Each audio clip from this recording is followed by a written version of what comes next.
नमस्ते फ्रेंड्स, स्वागत है आपका लाइफ एजुकेशन में।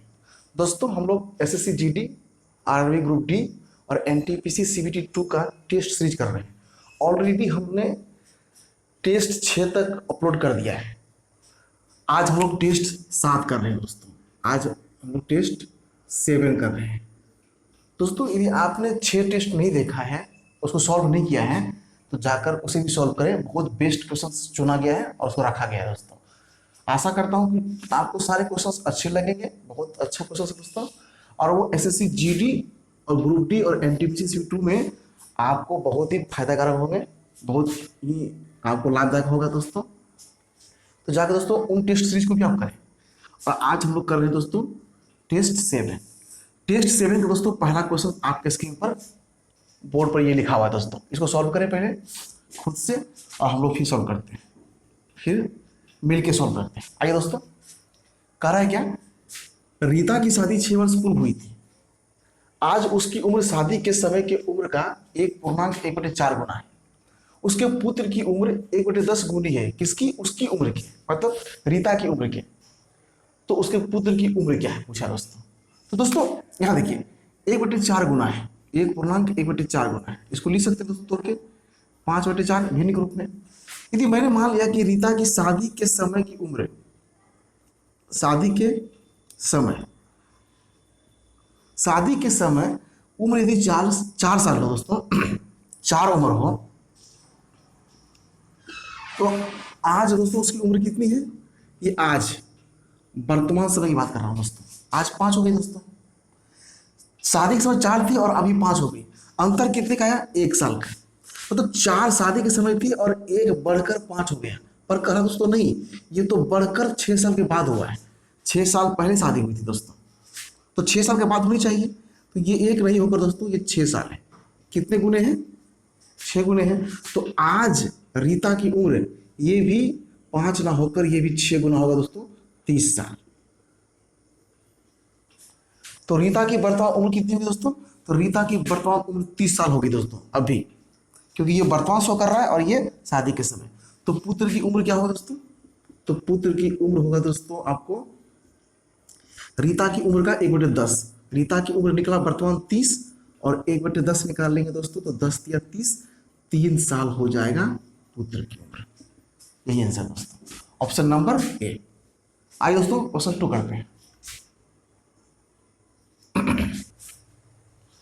आइए दोस्तों क्वेश्चन 2 करते हैं। क्वेश्चन 2 कह रहा है, 52 पत्तियों के ताश के एक गड्डी से 2 कार्ड एक एक करके बिना उलट फेर किए खींचा जाता है। पहले कार्ड के राजा और दूसरे के रानी होने की क्या प्रायिकता है? दोस्तों ये क्वेश्चंस प्रोबेबिलिटी से लिया गया है, प्रायिकता से। कह रहा क्या, 2 कार्ड खींची जाती है। तो 52 पत्तियों के एक ताश की गड्डी से 2 कार्ड खींची जाती है दोस्तों। तो total number of sample space, मतलब खींचने के टोटल तरीके क्या है दोस्तों? दोस्तों 52 पत्तियों के गड्डी में से 2 ताश खींचे जाते हैं, तो 2 कार्ड खींचने के तरीके क्या होंगे? तो 2 खींचने के तरीके होंगे दोस्तों, वो 52C2 होगा। 52 पत्तियों से 2 ताश मैंने खींच लिया, ऐसे ही खींच लिया, तो खींचने के तरीके कितने हैं? 52C2। ये टोटल हो गया sample space, number of sample space 52C2। अब घटनाएं क्या घट रही है दोस्तों? घटनाएं घट रही है कि 2 कार्ड में से 1 कार्ड राजा हो और 1 कार्ड रानी हो। तो 2 घटनाएं घट रही हैं, राजा भी हो 1 कार्ड और रानी भी हो। तो दोस्तों 52 पत्तों में से 4 पत्ते राजा के होते हैं। तो राजा होने के किंग्स होने की घटना क्या होगा दोस्तों? तो 52 में से 4 पत्ते राजा के होते हैं, तो डायरेक्ट हमने 4 में से 1 पत्ते खींच लिया राजा के। तो 4 राजा में से 1 राजा मैंने खींच लिया, तो वो टोटल नंबर ऑफ इवेंट्स 4 राजा होने के। और रानी होने के, तो 52 पत्तों में 4 रानी होती है दोस्तों। तो उनके खींचने के तरीके कितने हैं दोस्तों? उनके आने के क्या तरीके हैं, उनकी क्या प्रोबेबिलिटी है? तो नंबर ऑफ घटनाएं क्वींस आने की कितनी है दोस्तों? तो 4 क्वींस में से 1 क्वीन खींच लेते हैं। तो ये राजा आने की घटनाएं और ये रानी आने की घटनाएं। तो टोटल प्रोबेबिलिटी क्या होगी दोस्तों? 1 राजा और 1 रानी आने की। तो टोटल जो प्रोबेबिलिटी होगी दोस्तों वो होगा नंबर ऑफ इवेंट्स, मतलब number of events, number of के प्लस नंबर ऑफ क्वीन बटे number of sample space. Probability हुई दोस्तों। तो राजा आने की प्रोबेबिलिटी क्या है 4C1 और दोनों साथ में आना है दोस्तों, तो 4C1 ये राजा की ये रानी की, और टोटल 52 पत्ते में से 2 पत्ते खींच देने हैं। तो क्या होगा दोस्तों, इसको तोड़ेंगे तो ये 4 होता है, क्योंकि 4C1 4 होता है, और ये 4C1 4 होगा। अब इसको तोड़ेंगे दोस्तों, तो साइड में इसको तोड़ लेते हैं। कैसे तोड़ेंगे, 52 सीटों को यही तोड़ लेते हैं दोस्तों। कैसे तोड़ेंगे यहाँ पे, तो ये करेंगे फैक्टोरियल 52 बट्टे फैक्टोरियल 50 और फैक्टोरियल 2, फैक्टोरियल 2। तो ये दोस्तों 52 निकाल लेते हैं, 52 51 बाहर निकाल लेते हैं, यहाँ से 50 कट जाएगा, बचेगा 2, यहाँ पे 2 से ये कर देंगे, 2 दूनी 4, 2 6 के बाद 26, 26 गुना 51 करेंगे कितना होगा दोस्तों, ये होगा 1326 के करीब। आप देख लीजिए 26 के 6 हो गया, 6 पंचे 30 2 32 हो गया, ये सब मल्टीप्लाई करके 1326 होगा। यहाँ पे आप डाल देंगे 1326, तो कितना हो जाएगा 4 4 8, 4 4 दोस्तों कितना हो जाएगा 4 4 8 हो गया, 8 बट्टे 1326। अब इसको काट दीजिए दोस्तों, 2 से काट देंगे तो चौके 8, 2 6 के 12, 2 6 के 12 और 2 3 6 कट जाता है दोस्तों, तो ये हो जाता है 4 बट्टे 663 है क्या। हाँ दोस्तों, ये है ऑप्शन नंबर सी, आपका आंसर ये सी, ये आंसर दोस्तों। आइए क्वेश्चन नंबर 3 बात है दोस्तों।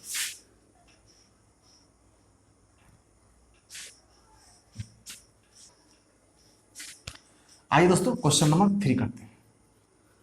ये भी क्वेश्चन दोस्तों प्रोबेबिलिटी से ही लिया गया है, प्रोबेबिलिटी से लिया गया मतलब प्रायिकता से लिया गया दोस्तों। क्वेश्चन करा है 40 क्रमिक प्राकृतिक संख्याएं, मतलब 1 से लेके 2 3 डॉट 40 तक ली गई संख्याएं, वैसे 2 यादृच्छिक चुना जाता है। 40 संख्याओं में से 2 संख्याओं को चुनने का तरीका 40C2, इसको तोड़ देंगे दोस्तों, तो 40 फैक्टोरियल बट्टे 40 में से 2 गया 38 और ये 2 फैक्टोरियल, इसको आप तोड़ेंगे तो 40 गुना 39 और यहाँ फैक्टोरियल 38 बचेगा, ये 38 से 38 कट जाएगा, ये खत्म, बचेगा यहाँ पर 2 से काट देंगे 20, तो ये हो जाएगा 20 इंटू 39। ये दोस्तों 40 में से 2 नंबर्स को चुनने का तरीका, number of total sample space. अब दोस्तों घटनाएं क्या घट रही है, कहा 2 नंबर तो चुना जाता है, उन दोनों संख्याओं का योग विषम हो, क्या हो विषम हो। दोस्तों 2 संख्याओं का योग विषम कब होता है, आपको पता है दोस्तों कि जब 2 संख्या ऑड ली जाए तो दोनों का सम इवेन हो जाता है 4, और 4 दोस्तों इवेन है, ये तो नहीं कह रहा है, या 2 संख्या सम ही लेते हैं 2 + 4, ये 6 होता है, ये भी तो इवेन ही है, तो ये कंडीशन तो होगा नहीं, तो क्या होगा दोस्तों, तो एक संख्या हो ऑड और एक संख्या हो सम, तो 2 1 3, ये ऑड है दोस्तों, ये ऑड है, मतलब एक संख्या हो क्या विषम और दूसरी संख्या क्या हो सम। इसका मतलब दोस्तों इस 40 में से, टोटल 40 में से 20 संख्या सम होगा और 20 संख्या विषम होगा। तो दोस्तों हमको एक संख्या चाहिए हमको 20 में से सम, एक संख्या चाहिए 20 में से हमको विषम। तो हमने क्या किया ना, जो घटनाएं घटेगी, क्या हमको घटनाएं घटाना है, 20 में से एक संख्या को चूज करनी है जो सम हो, तो 20 में से एक संख्या को चूज करने का तरीका 20C1, और 20 में से विषम में से एक विषम को चुनने का तरीका तो 20C1, दोनों 20 नंबर है, तो ये सम संख्या चुनने का और ये विषम संख्या चुनने का, कारण दोनों का योग विषम हो तो दोनों को मल्टीप्लाई कर देंगे, टोटल घटना बटे टोटल सैंपल स्पेस, और सैंपल स्पेस क्या निकला 20 गुना 39, यही दोस्तों आपकी क्या होगी प्रोबेबिलिटी होगी। तो अब कैसे निकालेंगे पी, तो पी निकालेंगे दोस्तों यहां से, पी कैसे निकालेंगे, तो पी बराबर हो जाएगा, इसको तोड़ेंगे 20C1 मतलब 20 ही होता है, कॉम्बिनेशन है ये, संचय और क्रमचय आपने पढ़ा होगा, तो संचय क्रमचय से ही लिया गया है, ये संचय है दोस्तों, 20C1 मतलब 20 और 20C1 मतलब 20, तो 20 गुना 20 और नीचे क्या दोस्तों 20 गुना 39, ये 20 कट गया, आंसर क्या आया दोस्तों 20 बटे 39, यही दोस्तों आपका आंसर है, ऑप्शन नंबर डी। आइए दोस्तों क्वेश्चन 4 करते हैं। आइए क्वेश्चन 4 का सॉल्यूशन करते हैं। क्वेश्चन कह रहे हैं 3 रुपये प्रति लीटर कीमत, 3 रुपये प्रति लीटर कीमत वाले शुद्ध दूध की किसी मात्रा में 4 लीटर पानी मिलाया जाता है। यदि वह बेईमान दूध वाला पहले के मूल्य पर उस मिश्रण को बेचकर 20% लाभ कमाता है तो ग्राहक कितनी मात्रा में शुद्ध दूध पाएगा।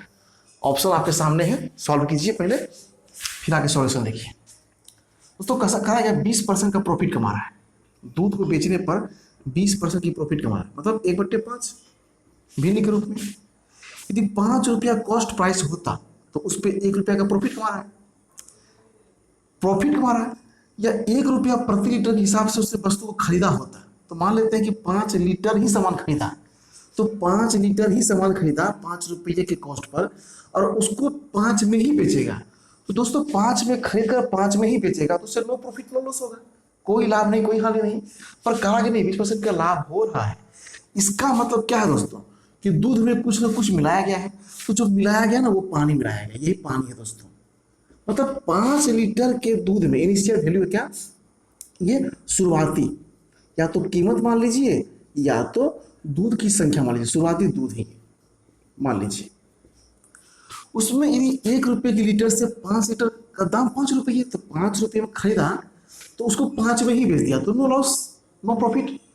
पर प्रॉफिट तो हो रही है 20% की ना, तो उसमें पानी मिलाया गया और पानी को मिलाकर दोस्तों 1 रुपये की एक्स्ट्रा प्रॉफिट कमाई गई, क्योंकि पानी की तो कीमत होती नहीं है 0, पर उसमें दूध मिलाने के बाद उसकी भी कीमत आ गई 1 रुपये, तो 1 रुपये की कीमत एक्स्ट्रा आई, इसका मतलब 1 लीटर पानी मिलाया गया। पर क्वेश्चन में कहा दोस्तों कि 1 लीटर नहीं 4 लीटर पानी मिलाई गई है। ये कितनी है, 4 लीटर। कितने गुना दोस्तों, 4 गुना। इस पानी को ऊपर कर देते हैं थोड़ा सा, ये पानी है दोस्तों, तो 4 गुना। तो आपका शुद्ध दूध जो पहले रही होगी दोस्तों, ग्राहक को जो मिलेगी शुद्ध दूध वो भी 5 गुना होकर 4 गुना की 20 लीटर ही शुद्ध दूध उसको मिलेगी। तो आपका आंसर दोस्तों बस यही है। तो ज़्यादा विस्तार करने की जरूरत नहीं दोस्तों, यहाँ पे 3 रुपये प्रति लीटर की दर से जो कीमत दी हुई है ना उसकी कोई यूज नहीं है दोस्तों, इसके बिना भी हम कर सकते हैं। तो आपका आंसर 20 लीटर है दोस्तों, ऑप्शन नंबर ए। ठीक है दोस्तों, चलिए आप क्वेश्चन नंबर 5 पे आते हैं।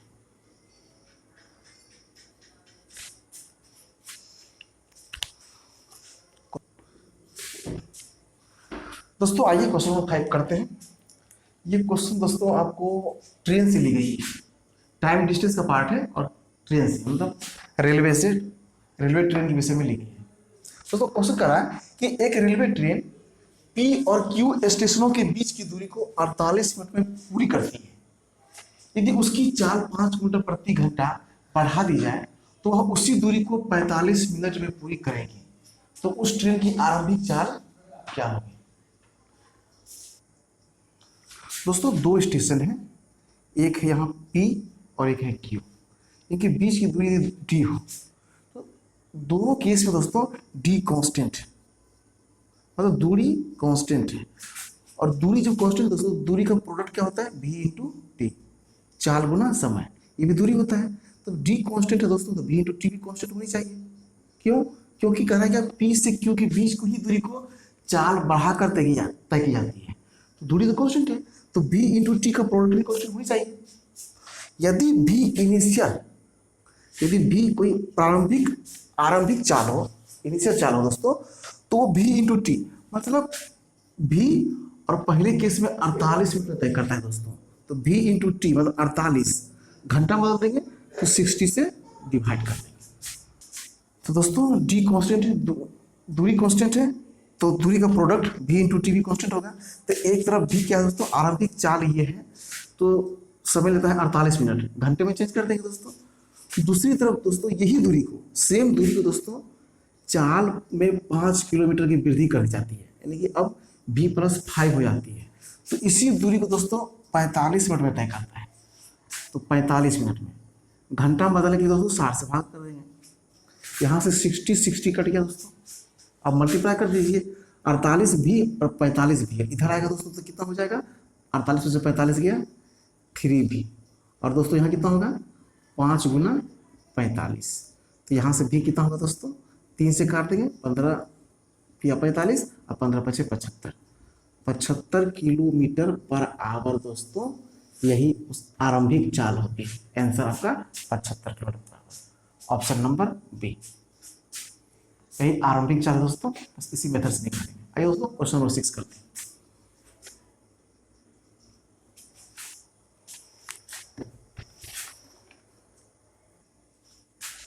आइए फ्रेंड्स क्वेश्चन नंबर 6 करते हैं।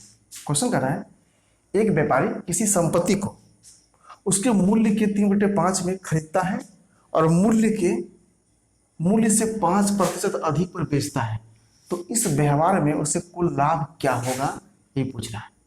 दोस्तों कह रहा है क्या, 3/5 में खरीदता है, किससे, मूल्य से। यदि ये मूल्य होगा, यदि दोस्तों ये इसको मूल्य मान लेते हैं, तो 3 में खरीदता है, तो कॉस्ट प्राइस यही है 3, उसके मूल्य के 3/5 में खरीदता है, तो मूल्य तो 5 रुपया दोस्तों, 5 का 3/5, 3 होता है ऊपर वाली वैल्यू होता है, तो 3 रुपये वो खरीदता है। आप कहें दोस्तों क्या कि इस पर ना मूल्य से 5% अधिक पर बेचता है, तो मूल्य तो दोस्तों कितना है, 5 रुपया, 5% अधिक पर बेचता है, तो 5% दोस्तों 1/20, तो 20, यदि मूल्य 20 रुपया होगा तो 1 रुपया अधिक पर बेचता है, मतलब 21 रुपया में वो बेचता है, सेल करता है। पर दोस्तों यहाँ दिया हुआ क्वेश्चन में क्या कि मूल्य 20 नहीं, मूल्य तो 5 रुपया है, मतलब ये 20 नहीं है दोस्तों, 20 का एक अधिक में बेचता है दोस्तों, तो 21 में बेचता है। पर दोस्तों यहाँ पे तो मूल्य दिया हुआ 5, तो 5 से इसको कंपेरिजन कर देंगे, 1/4 गुना है दोस्तों, मूल्य कितना है, 1/4 गुना है, 20 का 1/4 गुना 5, तो दोस्तों आपका सेलिंग प्राइस भी क्या होगा ना, ये भी 1/4 गुना हो जाएगा, 1/4 गुना मतलब 21/4 रुपये सेलिंग प्राइस हो जाएगी। तो अब देखिए दोस्तों, कॉस्ट प्राइस है 3 रुपये यहाँ पर, और सेलिंग प्राइस है 21/4 रुपया, तो आपको निकालना प्रॉफिट, तो प्रॉफिट परसेंटेज क्या होगा दोस्तों, selling price minus cost price, मतलब 21/4 माइनस 3 बट्टे कॉस्ट प्राइस 3 है, और गुना 100, इसको कर दीजिए, 21 4 दिया 12, 12 में से 21 गया 9, 9/4 गुना 3 और गुना 100, 3 से ये कट गया दोस्तों 3 बार में, और यहाँ से 25 बार में ये कट गया, कितना हुआ, 75% का प्रॉफिट हो गया। ठीक है दोस्तों, समझ गए होंगे चीज़ों को, आप एक बार रिपीट कर लीजिएगा और एक बार दोहरा के देख लीजिएगा चीज़ों को, तो आपको अच्छी तरह से समझ में आ जाएगी दोस्तों। ठीक है दोस्तों, आते हैं क्वेश्चन नंबर 7 पे।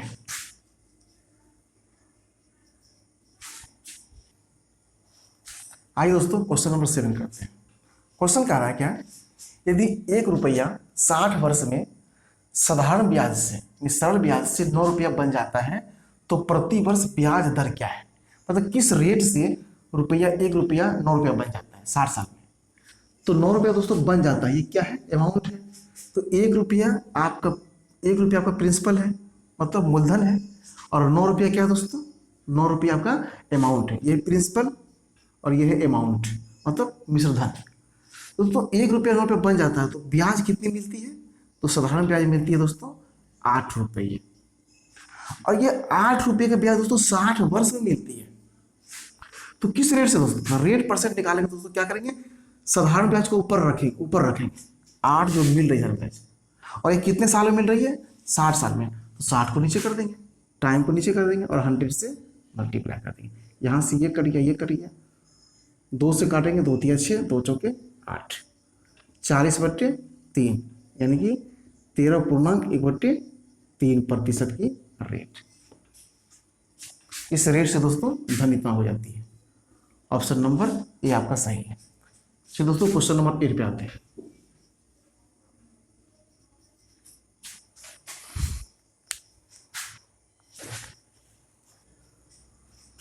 दोस्तों क्वेश्चन नंबर 8 पे आते हैं। क्वेश्चन क्या कह रहा है, क्वेश्चन कह रहा है क्या, एक व्यक्ति 9 घंटे में एक निश्चित यात्रा पूरी करता है। कोई भी एक निश्चित यात्रा है जो 9 घंटे में पूरी की जाती है।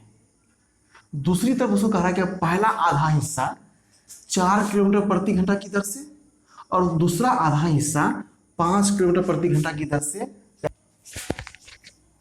आइए दोस्तों, कहा क्या, 9 घंटे में पूरी दूरी को तय की जाती है, पूरी दूरी 9 घंटे में तय की जाती है। और आधा हिस्सा 4 किलोमीटर की दर से और आधा हिस्सा 5 किलोमीटर की दर से। तो दोस्तों पहला आधा हिस्सा कितना है, आधा हिस्सा 4 किलोमीटर पर आवर की दर से और आधा हिस्सा 5 किलोमीटर पर आवर की दर से। दोनों का दोस्तों एलसीएम ले लेते हैं, तो क्या होगा, 5 के 20 दोस्तों।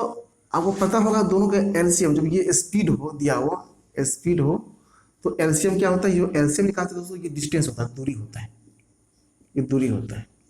तो 4 की रफ्तार से 20 किलोमीटर दूरी तय करने में कितना टाइम लगेगा दोस्तों, 5 घंटा लगेगा। और 5 किलोमीटर की रफ्तार से दोस्तों कितना टाइम लगेगा, 4 घंटा लगेगा इसी दूरी को तय करने में। तो दोस्तों 5 घंटा लगता है इस 20 किलोमीटर की दूरी को तय करने में, किस रफ्तार से, इस रफ्तार से। और 4 घंटा लगता है दोस्तों इस रफ्तार से तय करने में 20 किलोमीटर की दूरी।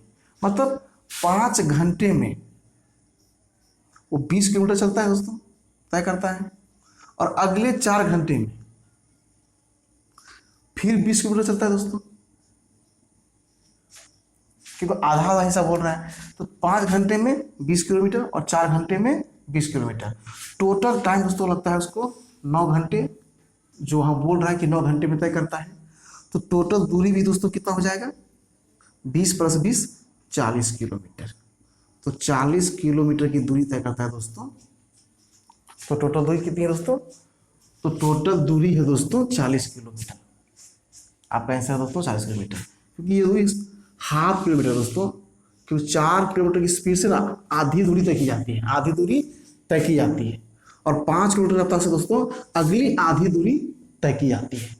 तो दोनों दूरी मिलाकर दोस्तों 20-20 40 किलोमीटर होगा। फिर दोस्तों अब क्वेश्चन नंबर 9 पे आते हैं।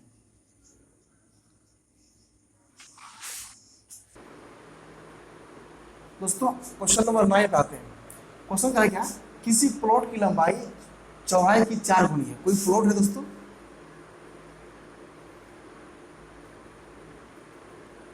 प्लॉट की लंबाई जो है ना, ये चौड़ाई है और ये लंबाई है। अगर लंबाई चौड़ाई की 4 गुनी है तो चौड़ाई की 4 गुनी है, कर गया 4 गुनी। एक खेल का मैदान जिसका माप 1200 वर्ग मीटर है, प्लॉट का 1/3 भाग घेरे हुए है। तो ये प्लॉट है, खेल का मैदान दोस्तों जिसका माप जो है 1200 वर्ग मीटर है। तो एक खेल का मैदान है जिसका माप है 1200 वर्ग मीटर। तो वो मैदान प्लॉट का मात्र 1/3 हिस्सा ही घेरे हुए है। खेल का मैदान है जो मात्र 1200 मीटर स्क्वायर पार्ट को ही घेरे हुए हैं।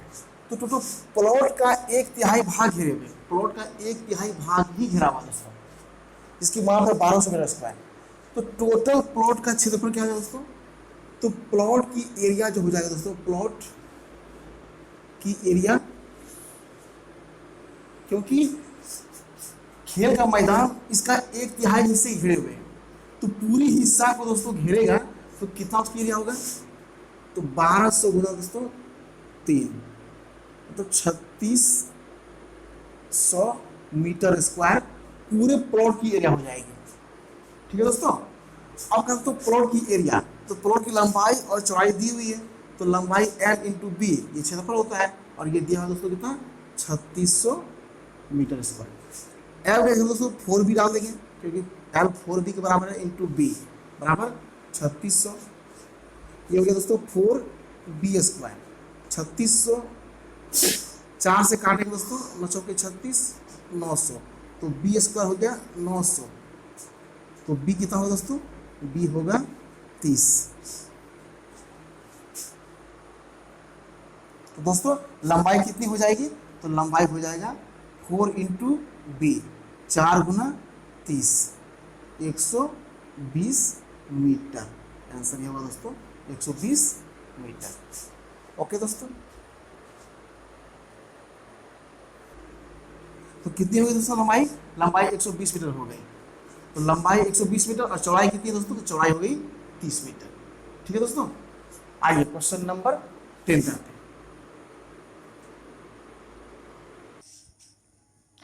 आइए दोस्तों क्वेश्चन नंबर 10 करते हैं। क्वेश्चन कहा दोस्तों कि ए की आय का 5% बी की आय का 15% के बराबर है। तथा बी की आय का 10% सी की आय के 20% के बराबर है।